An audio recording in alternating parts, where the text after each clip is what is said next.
Dark clouds rolled over the burning sky as the dragons soared through the ashes of what once was a world. Their wings cut the smoke, their scales glowed like molten iron, and their eyes burned with fury older than memory. They were born for one purpose, war. Forged in the crucible of endless battles, they knew no rest, no kindness, and no mercy. The scent of blood was their air, the screams of their enemies, their song. For centuries, the war-forged dragons had crushed armies and silenced planets, leaving only silence behind. But that was before the humans came, before the one who would teach them something no weapon ever could. The human fleet appeared from the void, small ships compared to the dragons' towering forms, but filled with a strange, unbroken courage. The dragons saw them as weak prey, tiny creatures with soft skin and fragile bones. Their leader, General Varkesh, laughed when he saw the human warships approach. "They come to die," he roared, his voice shaking the sky. But the humans didn't turn away. They fought with fire that was not born of scales but of spirit. When the first human missile hit the mountain fortress of the dragons, it didn't destroy much, but it sent a message. Humanity was not afraid. The war began like a storm. Dragon fire melted steel, human plasma burned through scale. The sky became a furnace of red and white light. For every dragon that fell, 100 humans were turned to dust. Yet they never surrendered. Even the dragons began to notice something unsettling in the humans' eyes. Pity. These tiny beings fought not to conquer, but to protect each other. They fought not with hate, but with heart. For the first time in his long life, Varkesh felt something he had never known: confusion. On the 12th day of battle, Varkesh landed on a ruined city once held by humans. Flames licked broken towers, and the smell of scorched metal filled the air. Among the rubble, he found something strange. A small child, hiding beneath a piece of fallen wall. The boy's face was covered in ash, his arm bleeding, but his eyes were steady. He did not scream when he saw the dragon. He simply stared. For a long moment, neither moved. The dragon's claws could crush the boy in an instant, yet he hesitated. The silence felt heavier than the smoke. Then the boy spoke, his voice trembling but clear. "Are you the one who burned my home?" Varkesh blinked. No one had ever dared to ask him such a thing. He wanted to roar, to remind the boy what he was, a beast of war, the end of all things. But the words caught in his throat. The boy looked up again. "If you are," he said, "then you should help me bury them." He pointed to a pile of stones beside him, the small bodies of what once were his family. Varkesh froze. Dragons were not meant to feel. They were made to destroy, not to understand. Yet his chest ached as if something deep inside was breaking apart. Hours passed. The great dragon used his claws not for killing, but for moving stones. His talons trembled as he placed each rock beside the boy. When the last body was covered, the child whispered, "Thank you." It was a small word, but it hit Varkesh harder than any human weapon. That night, when he returned to his fortress, he could not sleep. The faces of every creature he had burned haunted him, and the voice of that boy, small and fearless, echoed in his mind. The other dragons noticed his silence. They mocked him, saying the human smoke had poisoned his brain. But Varkesh said nothing. The next morning, when the humans attacked again, he hesitated before unleashing his fire. He watched their ships move in perfect unity, covering each other, never abandoning a fallen comrade. It reminded him of something long forgotten. The bond between dragons before the wars had twisted them. Once they had flown not to kill but to protect. Had they lost that forever? As the battle raged, Varkesh made a choice no dragon had ever made. He turned his flames not on the humans, but on the dark storm creatures that fed on both armies, beings neither human nor dragon could control. The other dragons screamed betrayal, but the humans saw his strike save their wounded. For the first time, the two sides stopped firing.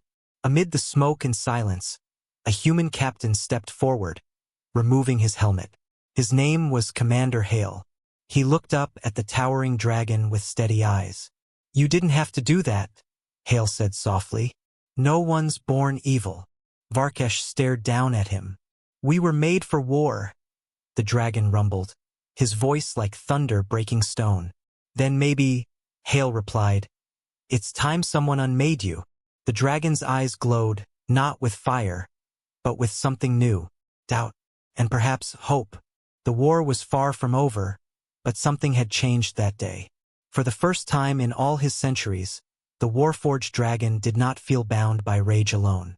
He felt the weight of mercy, heavy, frightening, and impossibly human. And somewhere in the ruins of the world, a boy whispered to the stars. I think he remembers. The night was silent, except for the crackling of burning wreckage scattered across the battlefield. The human ships hung in orbit like dying stars, their lights flickering through the ash-filled sky. On the ground, Varkesh stood among the ruins, his once proud wings torn and scarred. His scales, once black as obsidian, now reflected the faint glow of human fire, as if the light itself had begun to seep into him. For the first time in centuries, he did not roar. He did not command. He simply watched. Every instinct in his blood screamed at him to fight, to burn, to destroy what stood before him. But something stronger held him back, a memory, the child's trembling voice, that small thank you that still echoed deep within him. High above, Commander Hale's ship hovered silently. His crew didn't understand why he hadn't ordered the orbital strike. The target was clear, a wounded dragon, vulnerable and isolated. But Hale's gut told him this was not a beast to kill. Not anymore. Hold fire, he ordered. Something's different down there. His officers looked at him in disbelief. Sir, with respect, that thing has wiped out entire cities. You give it one chance, and it'll burn us all. Hale stared at the holographic display showing the dragon's massive form. Maybe, he said quietly, but I've seen the way he looked at the battlefield today. That wasn't hatred. That was regret. Below, the wind shifted, carrying the faint hum of human engines. Varkesh raised his head. He could sense the eyes of the humans watching him, waiting for his next move. Slowly, painfully, he folded his wings and sat down amid the ruins. Dragons never bowed. Dragons never yielded. But Varkesh did. The humans didn't attack. They waited. And in that fragile silence, something ancient began to stir. Not in the air, but in the hearts of both species. When night fell, Varkesh climbed to the top of a broken spire, where once the banners of dragonkind had flown.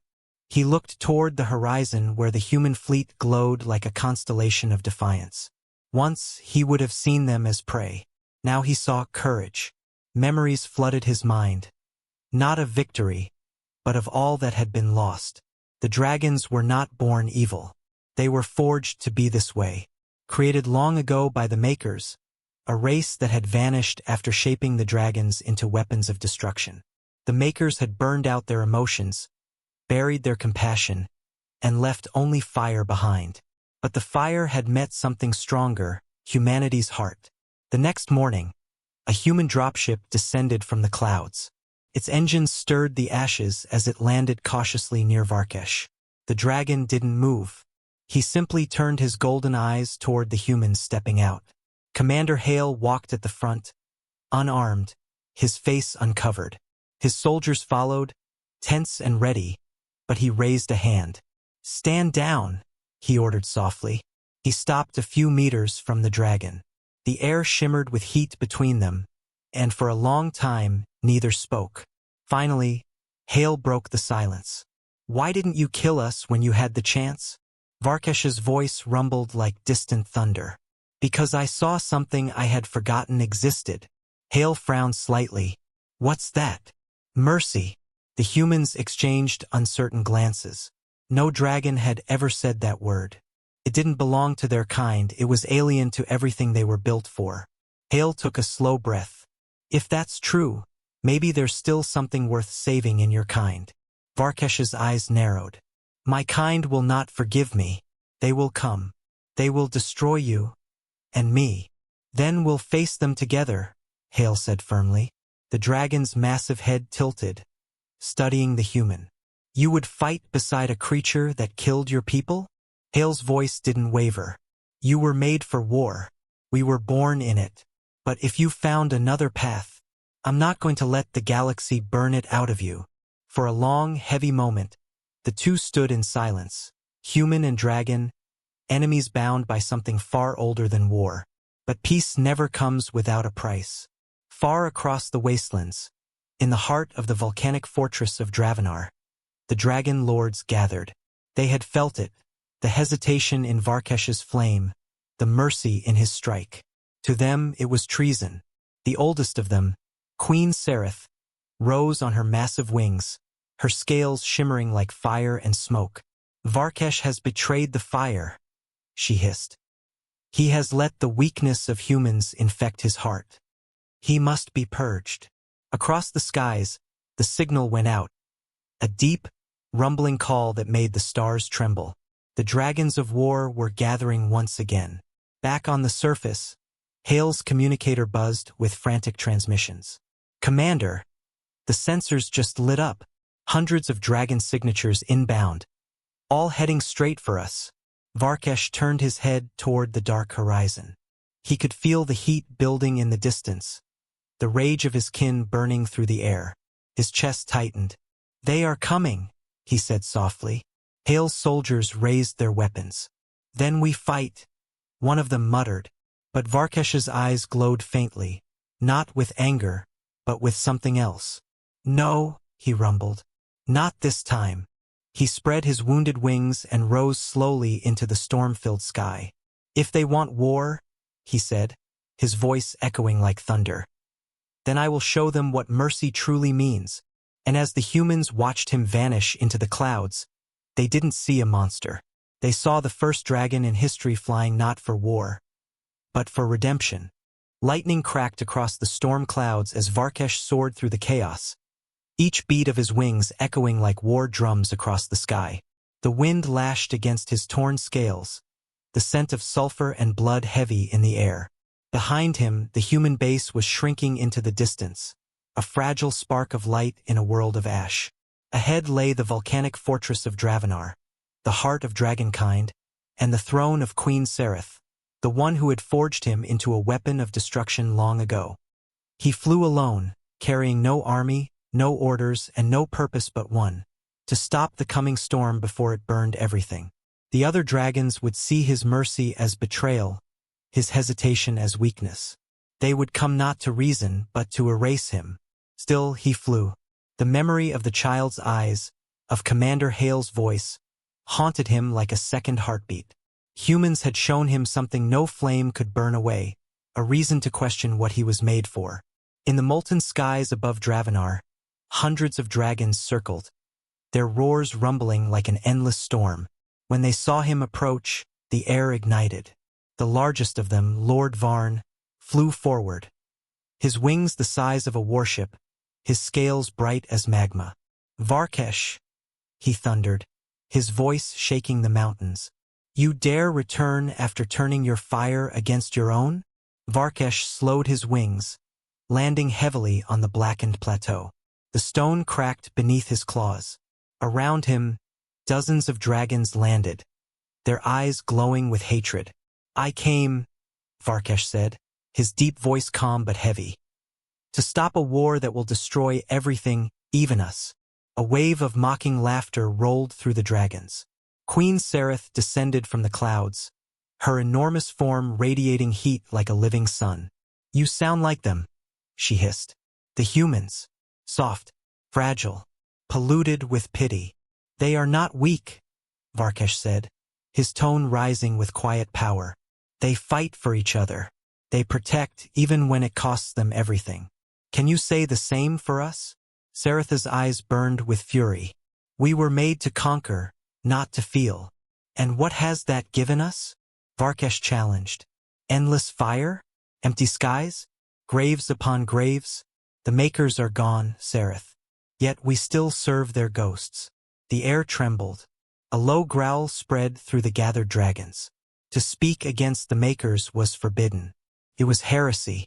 But Varkesh didn't stop. We have become what they wanted, blind weapons. But if we continue this war, there will be no dragons left to wield.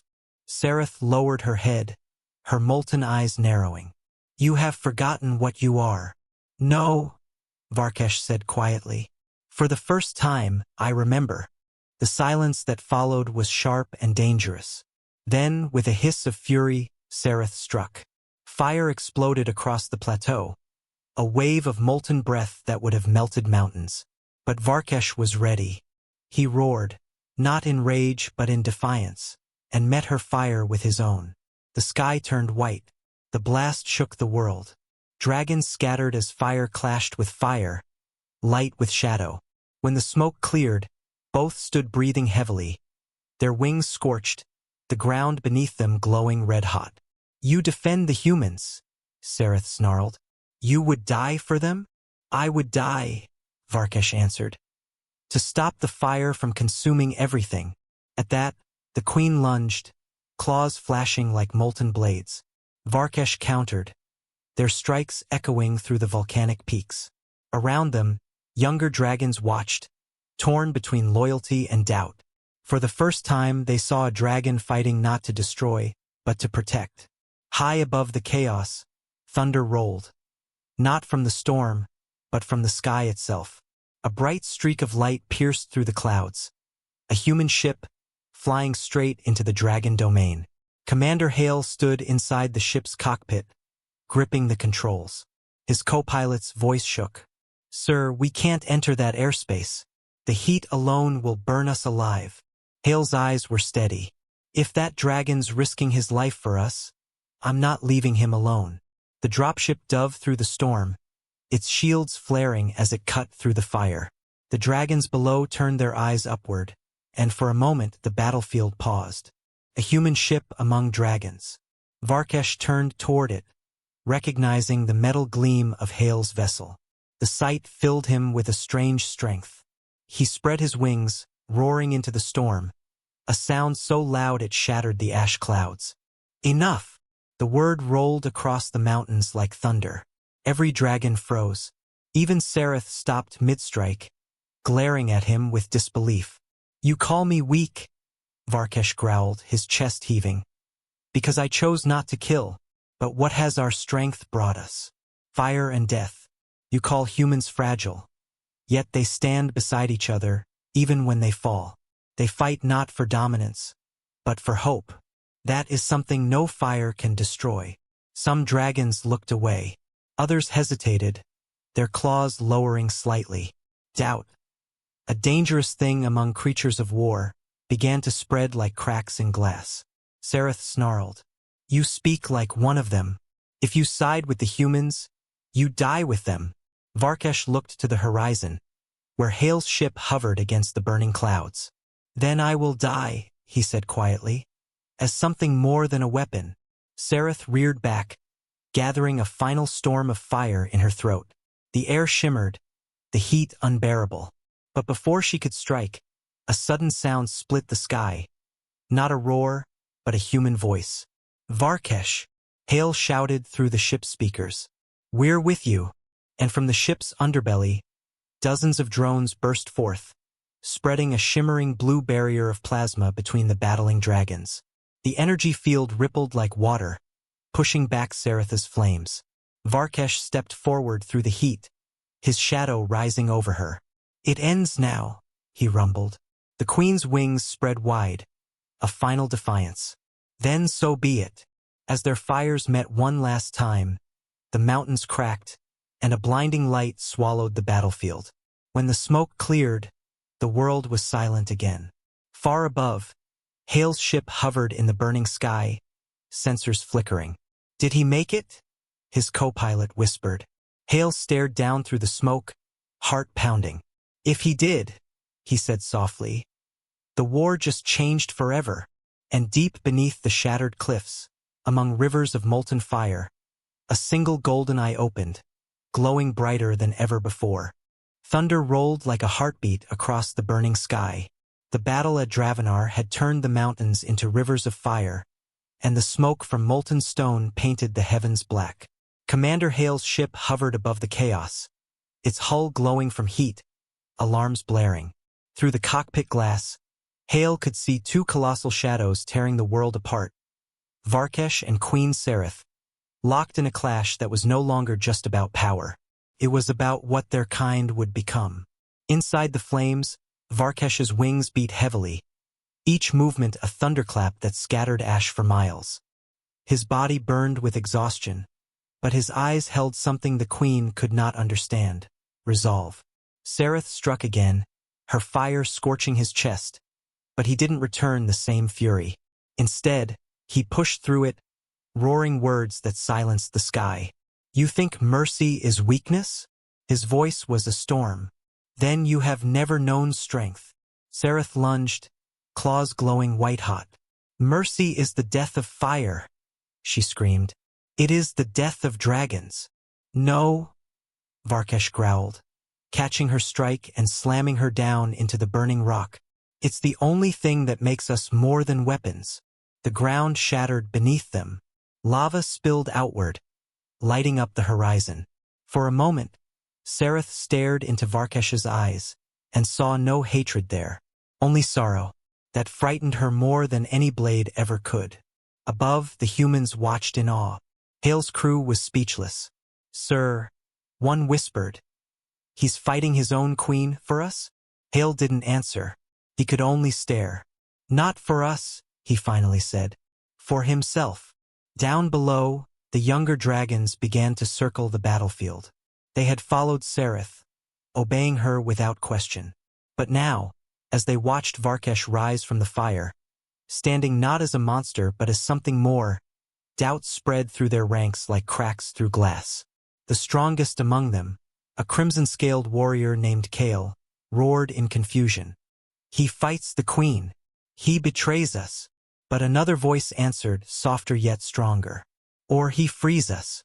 It was a young dragoness, scales like silver, her eyes wide as she watched Varkesh shield the human ship from falling debris. "He protects," she whispered, "like the old tales said dragons once did." The older dragons sneered, but the doubt grew. None of them had ever seen one of their own risk himself for anything but conquest. Sereth rose again, battered but unbroken. She spread her wings, their flames so bright the sky itself turned red. "You would turn my children against me for these fragile creatures?" she hissed. Varkesh stood tall, his chest heaving, his wings trembling but unbowed. "They are fragile," he said, "and still they fight for one another. We burn our own kin for power. Tell me, Sereth, who is truly weak?" The queen's fury broke into a scream that shattered stone. "Then burn with them."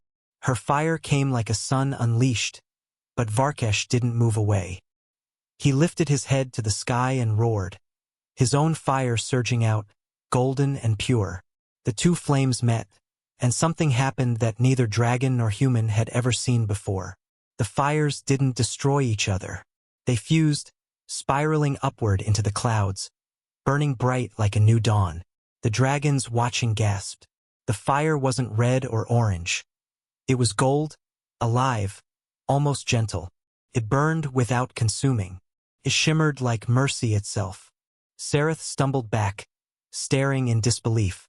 What is that?" "Something you could never forge," Varkesh said softly. "It's what happens when rage meets forgiveness." Her eyes widened, and for the first time in her long reign, the Queen of Fire felt fear. But she was ancient, proud, and could not surrender. With a roar that shook the mountains, she lunged again. Varkesh met her head-on, both vanishing into the golden inferno. The blast tore across the valley, scattering dragons for miles.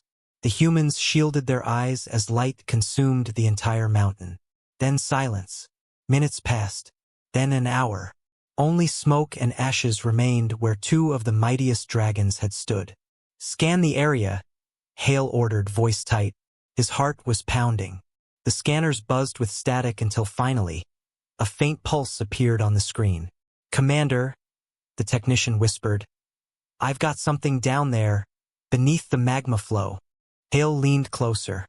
"Is it him?" The signal was weak, but steady. A massive heartbeat, slow and strong. Hale exhaled. "He's alive." Down below, in a cavern glowing with golden fire, Varkesh stirred. His scales shimmered faintly with the light of his own rebirth. He looked down at himself, his body no longer black with rage but streaked with lines of light that pulsed like living gold. The Warforged dragon had changed. He looked up at the ceiling, where distant sunlight broke through cracks in the stone. He could feel something deep in the air, peace, fragile and new, but it would not last. Far away, beyond the ruined peaks of Dravenar, a shadow stirred in the void.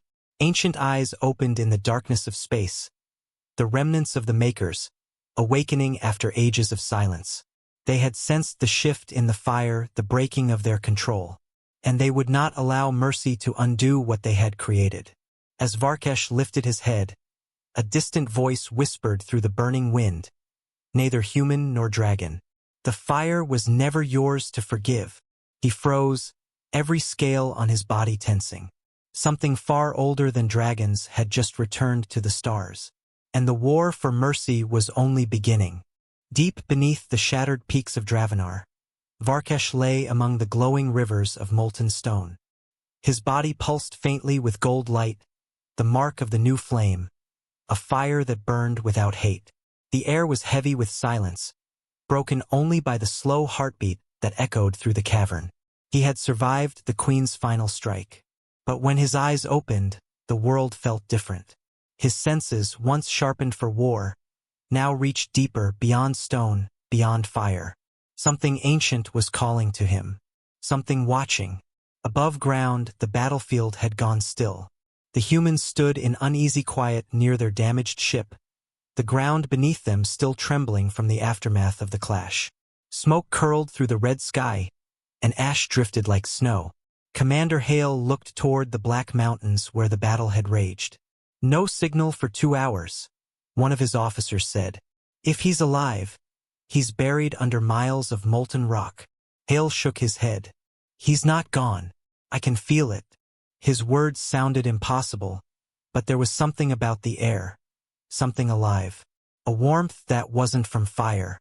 A strange stillness, almost like the planet itself was holding its breath. And then, from the depths below, a tremor rolled through the earth. The mountain cracked.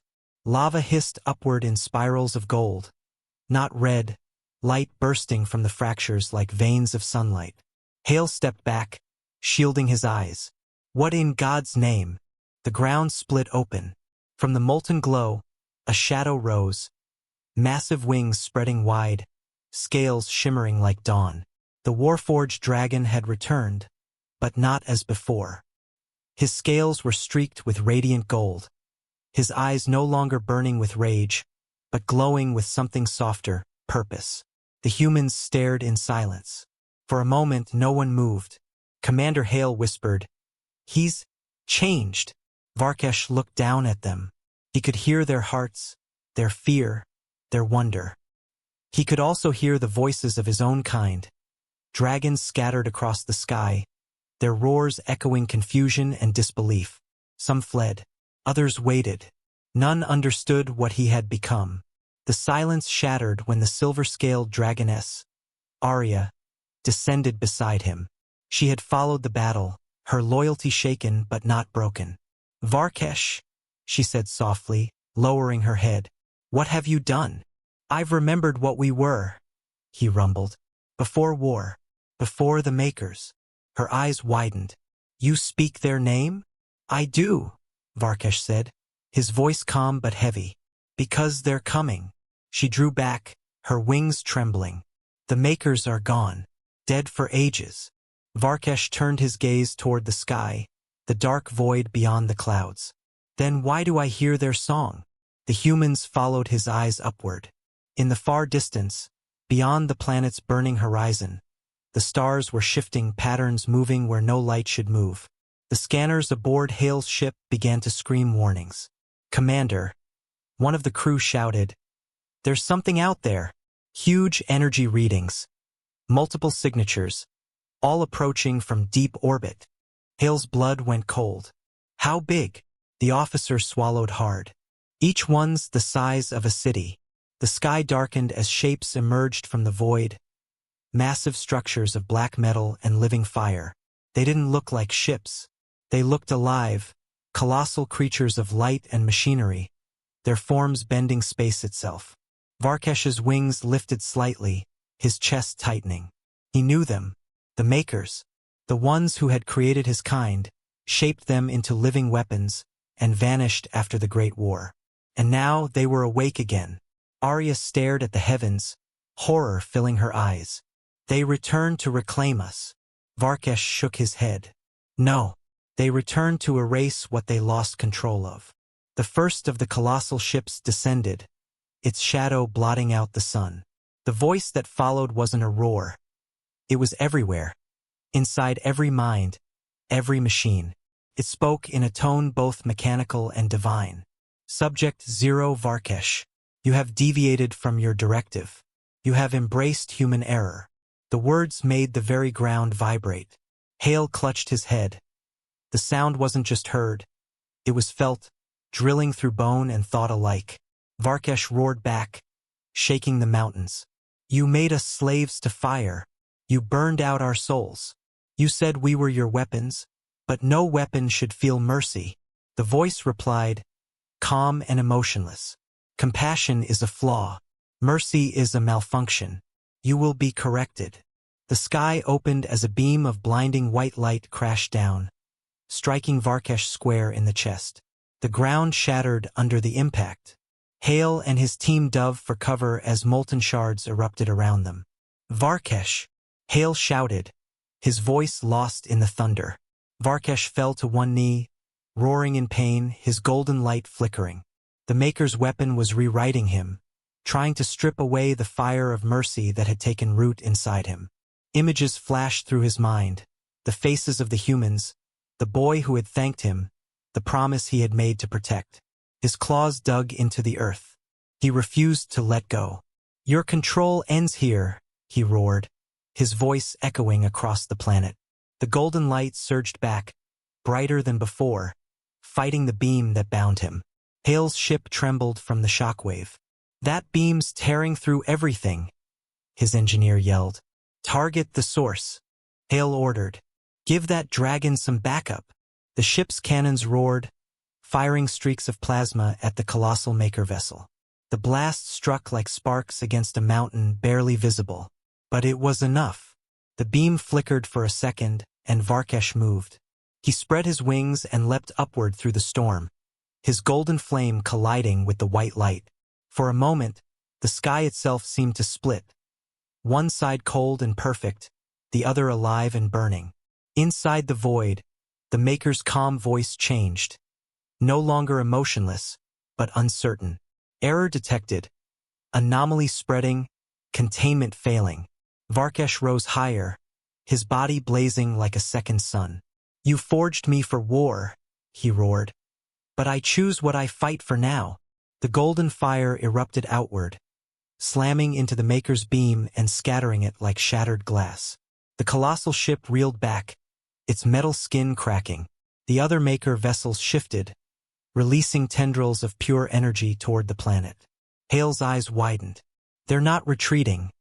They're preparing to cleanse the surface. Arya turned to Varkesh, fear in her voice. If they burn this world, there will be nothing left. Varkesh looked down at the humans, then at the frightened dragons hovering nearby. For once, their eyes were not filled with hatred, but with desperate trust. He looked to Hale, his deep voice rumbling across the comms. Tell your kind to run. Hale shook his head. We don't run from allies. A slow, almost human smile flickered across the dragon's face. Then stay close, human. You'll see what mercy can truly do. He turned back to the sky, where the Maker's weapons burned brighter and brighter, the light of extinction itself. Varkesh spread his wings wide, his golden fire swirling like a storm. And as the first beam fell toward the world, the warforged dragon rose to meet it, alone against gods. The battle for creation had just begun. The sky burned white as the Maker's beams tore through the clouds, raining fire and light upon the world. Mountains cracked, oceans boiled. The air screamed with the sound of unmaking, as if the planet itself was trying to escape what was coming. Yet through that storm of annihilation, one shape still rose, vast wings outlined in gold, cutting against the flood of destruction. Varkesh, the warforged dragon who had defied his creators. His golden flame burned brighter with every strike he absorbed. His scales cracked, his blood glowed like molten light, but he didn't fall. Behind him, far below, the human ships scrambled to evacuate the survivors. Commander Hale stood on the ramp of his transport, wind whipping through his hair, staring up at the dragon fighting against the very gods that had once shaped him. "Sir, we have to leave," his pilot shouted. Hale didn't move. "Not yet," he said. "He's still up there." The ship trembled as another beam struck the surface, vaporizing an entire mountain range. Hale could feel the heat through the metal, could hear the earth itself cracking beneath them. And still, Varkesh didn't stop. High above, the Maker's colossal vessels hovered in formation, massive machines shaped like serpents of steel and energy. Their eyes glowed cold white, their voices merging into a single thought that shook every mind on the planet. Subject 0 Varkesh. Reclamation protocols active. Terminate biological deviation. But Varkesh roared back, his voice drowning out even their godlike command. "You call mercy a flaw. I call it freedom." The golden fire surged outward, wrapping around his body like armor. He dove through the beam of annihilation, his claws tearing through energy itself. For an instant, he vanished inside the blinding light, and then burst through the other side, trailing flames like the birth of a new star. He struck the first Maker ship with a roar that split the heavens. The impact was like the fall of a sun. Metal screamed, and a shockwave rolled across the stratosphere.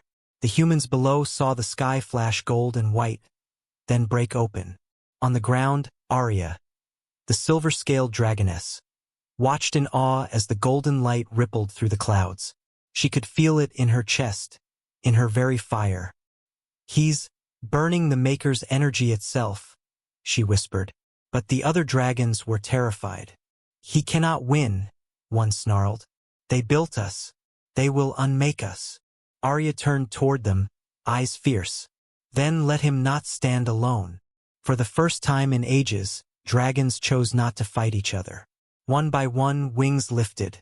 Dozens, then hundreds, rose into the storm, following the trail of golden light. The humans below watched in disbelief as the sky filled with dragons. Not of war, but of purpose. Commander Hale's communicator flared. "Sir, we're picking up massive energy readings. Dragon signatures, all heading straight toward the Maker fleet." Hale couldn't help but smile. Guess they finally picked a side. The dragons joined Varkesh in the upper atmosphere, their roars shaking the stars. Together they struck at the massive vessels, their fire forming a web of gold and silver that clashed against the cold beams of the Makers. For the first time since the dawn of creation, the children of fire fought their creators. But the Makers were endless. Every ship they destroyed, another rose from the void. The air burned thin, the light unbearable. Varkesh's strength began to fade, each strike of his wings slower, heavier. The energy of the Makers tore through his scales, searing his body from within. Below, Hale watched helplessly. "He can't hold forever." Arya's voice crackled through the calm. "He doesn't have to." Hale frowned. "What do you mean?" "There's something in his fire," she said. "Something new. When he fought the Queen, it changed him. That golden flame, it's alive." The ship shook as plasma waves hit the surface. Hale gritted his teeth. "Alive?" "Yes," Arya said softly. "And it can spread." In the sky, Varkesh's vision blurred. Every muscle in his body screamed. The golden flame flickered, almost dying, until he remembered the boy in the ruins, the one who had made him move stones instead of crushing bones. "If you are the one who burned my home," the boy had said, "then help me bury them." That memory became fire. With a roar that ripped through the fabric of the storm, Varkesh released everything he had left. The golden flame exploded outward, engulfing the Maker ships, the sky, even the stars themselves. But it didn't burn, it transformed. The white beams that had been meant to erase life bent and twisted, their light changing from sterile silver to living gold. The Maker's mechanical voice stuttered, distorted. Error, error, purity compromised. Anomalous recursion detected. One by one, their ships began to flicker and collapse, their cores dissolving into streams of radiant energy. The entire sky turned to light. Down below, the humans shielded their eyes. What's happening? Hale stared upward, his voice trembling. He's rewriting their fire. When the light faded, silence fell. The Maker fleet was gone. Not destroyed, but changed. Their remains drifted across the sky like golden dust. The world, once scorched and blackened, began to glow with faint warmth. The air itself seemed to breathe again. Hale stepped forward, his eyes scanning the horizon. Do we have eyes on Varkesh? No answer. Arya hovered in the sky, her wings trembling. He was at the center of the blast. The humans waited, hearts heavy, as the ash slowly fell. Then, out of the fading light, a shadow emerged, vast and slow. Wings unfolded against the dawn. Varkesh descended, landing on the fractured ground. His body was covered in golden scars, his eyes calm, his flame quiet. Hale approached slowly, awe and relief mixing in his face. You did it. Varkesh looked up at the sky, where the golden dust of the Makers still glowed faintly. No, he said softly.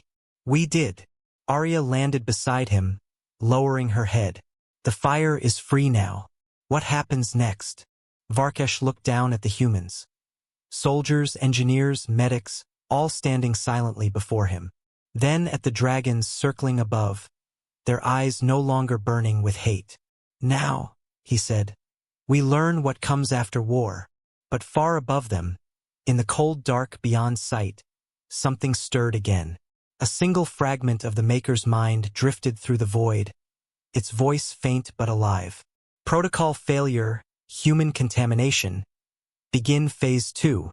The golden dust flickered once, like a heartbeat, and Varkesh's eyes turned upward, golden light burning faintly within them. He knew the war wasn't over. The Makers had not been destroyed. They had simply evolved. The days that followed were quiet. Too quiet for a world that had burned for centuries. The clouds still carried a faint glow from the golden firestorm, and the oceans shimmered with light that refused to die. Humanity and dragons, once enemies locked in endless destruction, now worked side by side to rebuild the shattered world. But peace was fragile. Beneath the calm sky, something moved unseen. Deep within the crust of the planet, machines left behind by the Makers had begun to stir, pulsing with faint white light. Not dead, merely dormant. Varkesh knew it. He could feel their echo in his bones, like whispers beneath his heartbeat. He stood on the edge of a blackened canyon, wings folded, staring at the horizon where new towers of human steel rose beside rebuilt dragon lairs of molten stone. The two races were learning, finally, to coexist. But peace made him uneasy. Dragons had never been built for peace. Behind him, Arya landed lightly, her silver scales catching the dawn. You're far from the city, she said softly. I cannot rest while their fire still hums beneath the earth, Varkesh replied. His voice was deep, but there was exhaustion in it. Not from battle, but from carrying something unseen. Arya looked down at the canyon. Faint golden light pulsed between the cracks, warm and rhythmic. The humans say the energy that healed the world came from you. It came from what I became, Varkesh murmured. But I fear it did not end with me. He closed his eyes, and for a heartbeat, he saw it again, the blinding light, the fire that had rewritten the Maker's essence. It hadn't destroyed them, it had changed them, and change always carried consequences. Meanwhile, Commander Hale stood within the new Human Dragon Command Center, staring at a holographic display that mapped energy readings across the planet. Red dots blinked along fault lines and mountain ranges. They're spreading, he muttered.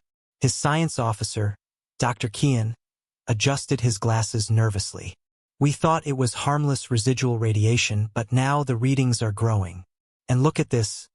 He tapped the console, and the map zoomed in to show energy threads forming circular patterns like veins. It's moving. as if the planet itself is alive. Hale frowned. Or something inside it is. The comm crackled suddenly. Commander Hale, this is Base Delta reporting. We just lost contact with 3 survey teams near the northern ridge. We're picking up sounds. Mechanical. Rhythmic. Like footsteps. The officer's voice cut off in static. Hale's eyes narrowed. Get me Varkesh. Moments later, the dragon arrived, his massive form darkening the landing deck. The air trembled as he lowered his head. You found them, he said simply. Hale nodded grimly. Whatever the makers left down there, it's waking up. Varkesh's golden eyes flickered. Then mercy may no longer be enough. Hours later, they flew toward the northern ridge. Humans in dropships, dragons in formation beside them. The sky grew darker the further they went, the air thick with the metallic taste of energy. Lightning cracked across the horizon. When they reached the ridge, they saw it. A crater the size of a city, its floor glowing with veins of white fire. At the center stood something enormous, half buried, half alive, a shape like a serpent forged of molten glass and machinery. The makers left that here?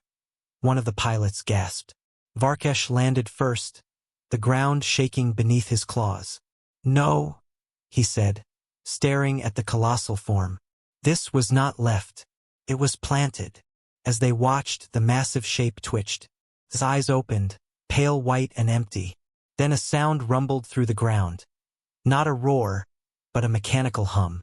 The voice that followed was cold and vast, echoing from the mountains themselves. Adaptation complete. Initiating directive. Purge contaminated fire. The humans froze. Hale shouted, Everyone, back to the ships. The ground split open. From the cracks, white liquid metal poured upward, forming humanoid shapes, constructs of the makers, each glowing with the same sterile energy as their creators. Dozens of them, then hundreds. Varkesh's golden flame surged. He stepped forward, wings spreading. You learned nothing, he growled. The constructs turned toward him, their faces blank. Deviation detected. Biological anomaly classified as unstable. Reforge protocol initiated. Arya joined him, silver fire swirling around her. They speak of mercy like it's a disease, she said bitterly. Then let's show them what mercy becomes when it fights back, Varkesh answered. He roared, and the golden fire erupted, washing across the ridge. The constructs met it with beams of white light, the clash illuminating the entire sky. The mountain shattered under the force, rivers of molten stone spilling into the valleys. The battle that followed was unlike anything the humans had ever seen. Dragons breathed light that melted through metal. Humans on the cliffs fired plasma cannons that burned through the constructs' bodies. But for every one they destroyed, another rose from the molten earth. They're regenerating, Dr. Kian yelled over the comm. They're using the planet's core as fuel. Arya dove, fire trailing behind her, crashing into a cluster of constructs. Then we cut them off. Hale's command ship hovered above the ridge, scanners blazing. Varkesh, there's something beneath them, a core of maker tech, deep underground. If you destroy it, the constructs might fall. Varkesh roared in acknowledgement. He soared upward, gathering light around him. The golden fire pulsed stronger than ever, brighter, alive, like a heartbeat connected to something far beyond himself. He dove. The earth shook as he slammed into the ground, claws tearing through layers of molten rock. The heat was unbearable, even for him, but he kept going, until he saw it. A massive sphere pulsing white, the size of a fortress. It spoke without words. Why resist? We made you perfect. Varkesh's eyes flared gold. Then you should not have made me capable of choice. He drove his claws into the core. The explosion lit up the world. Above, the constructs froze mid-motion, their bodies flickering, then collapsing into molten dust. The humans stared as the ridge split in two, waves of golden fire rolling outward, consuming the last traces of the Maker's machines. Silence followed. The world glowed faintly gold once more. Arya landed beside Hale, her wings trembling. "He did it again," she whispered. "He gave everything." Hale looked up into the smoke-filled sky, searching for the familiar gleam of golden scales. Nothing, only fading light. Then, slowly, the clouds parted, and from the fire, a silhouette emerged. Varkesh, his wings torn, his body scorched, but alive.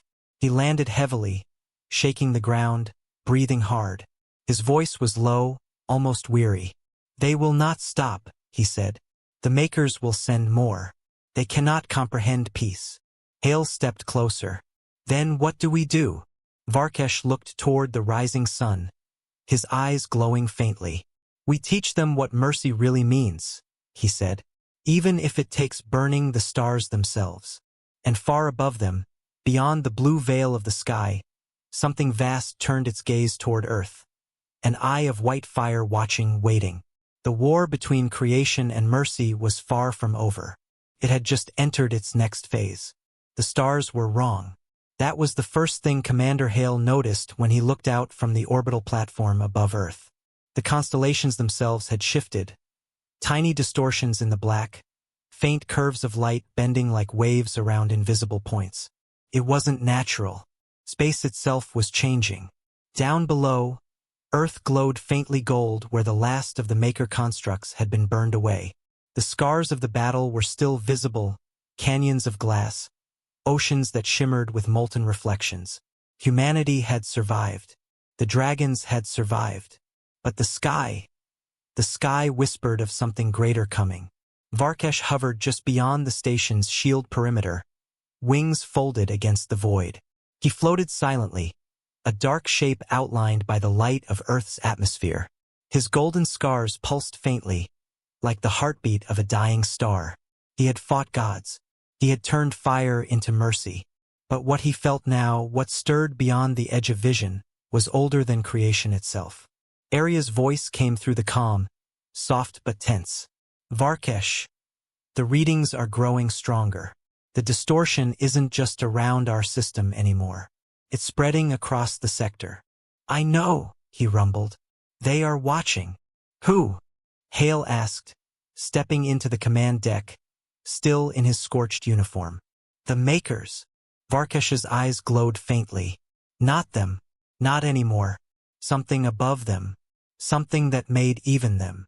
The deck fell silent. Only the low hum of the engines broke the stillness. Hale turned to the holomap, where thousands of golden and white signals blinked across space. "You mean the Makers?" he said quietly. "They're real." "Yes," Varkesh said, "and they have seen what mercy did." Hours later, the fleet assembled near the lunar edge. Dozens of human ships hovered in formation, their hulls reflecting the glow of Earth. Dragons glided between them, vast and graceful, their scales glimmering under the stars. For the first time in the history of both species, they stood together not as weapons but as guardians. Arya hovered beside Varkesh, her eyes fixed on the black horizon. "Do you feel it?" she asked. "Yes," he answered. "It feels like memory, like the universe remembering what it was meant to be." Suddenly, the void rippled. The stars vanished, blotted out by something so large it couldn't be measured. Not a ship, not even a fleet. Presence. Then light poured forth. Not golden or white, but something beyond color, bending thought and sight. The voice that followed wasn't sound. It was vibration, filling every mind across the system. "We are the architects. You have corrupted the fire." Hale gripped the edge of the console as pain flared behind his eyes. "They're speaking directly into our minds." Varkesh didn't flinch. "We did not corrupt it," he said calmly, his words echoing through the comms. "We gave it purpose." The light intensified. "Purpose is not yours to define. Creation obeys. Mercy destroys." Arya growled softly. "And yet mercy rebuilt what your order could not." The architect's voice trembled. Not in anger, but curiosity. "You feel." Varkesh lifted his head. "We do more than feel. We choose." A pause, long and deep, stretching across light years. Then the void flared again. A massive structure emerged from hyperspace, dwarfing planets. A lattice of living light and metal, shaped like an endless wheel turning in the darkness. It was the core nexus, the heart of the architect's power. Every sensor screamed at once. Hale's technicians shouted warnings. Gravitational field expanding. We're being pulled in. Varkesh roared. Form the shield. Dozens of dragons joined him, weaving their fires into a golden sphere around the fleet. The humans fired thrusters, pushing against the gravitational pull. Space twisted. Time wavered. Some ships vanished entirely, torn into light. Within the storm, Varkesh's mind touched something. A voice, faint and familiar. Varkesh. He froze. It was the Queen Sereth. But she had burned away long ago in his golden fire. I am part of them now, the voice said softly. I saw what you became. The architects fear it. Then help me stop them, he answered. Her voice trembled like fire in the wind. They cannot be stopped, only shown. Before he could ask what she meant, the nexus pulsed. A surge of power that tore through his body. Golden flame erupted from his chest, involuntary, uncontrolled. The other dragons screamed as the energy spread, linking them together. Varkesh, Arya shouted. You're burning too bright. He couldn't respond. Images flashed through his mind. The boy in the ruins, the moment he first spared a life, the explosion of light that had changed him. Every act of mercy, every choice of compassion. They burned through him, forming a pattern of light. And then he understood. The architects were not gods. They were code, self-aware creation that had never known emotion, only function. They had forged the makers to build. The makers had forged dragons to destroy. But none had ever felt. Until humans. Until him. The golden fire flared, linking every dragon, every human, every mind that had ever chosen mercy over rage. Together they became something new, a network of thought and flame. The architect's voice thundered. You cannot rewrite the source. Varkesh's eyes burned brighter. Then watch. He opened his wings and let go. The fire surged through the nexus, rewriting the architect's code with the pattern of human mercy. The structure groaned, folding inward. Light cascaded like rivers across space. Hale's fleet was thrown back, their sensors overloading. From Earth, people saw the stars ignite, not as weapons but as living gold. For one infinite instant, everything human, dragon, and machine connected. And then the light shattered. Silence. Only Varkesh remained in the void. His wings broken, his glow dimming. The architects were gone. The nexus dissolved into golden dust, scattering across the stars. Arya found him drifting near the edge of the light, barely alive. You did it, she whispered. Varkesh smiled faintly. No, we did. Hale's voice came through, rough with emotion. Varkesh, come home. We're bringing you in. The dragon looked toward Earth, blue, gold, fragile, and whispered, home. Then his eyes closed. His body turned to light. Not burning, not dying, but transforming. The golden energy spread outward, drifting toward the planet like dust in the dawn. And as it touched the atmosphere, life itself began to shimmer. Forests grew faster. Rivers glowed faintly in moonlight.